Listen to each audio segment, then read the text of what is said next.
Можно ли жениться на двоюродной сестре? В исламе не... Относительно женщин у бедуинов существуют незыблемые правила. Они женятся только на членах одной семьи. Дети двух братьев женятся друг на друге. Как такое возможно? Да, то, что нам кажется диким, у них укоренилось и стало традицией.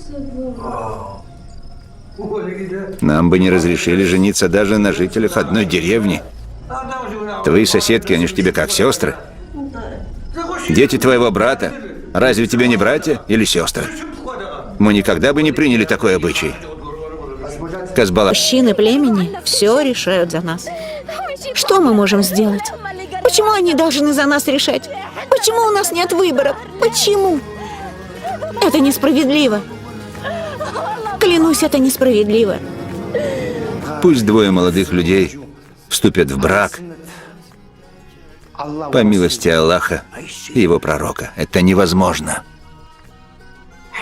Мы отличаемся от вас.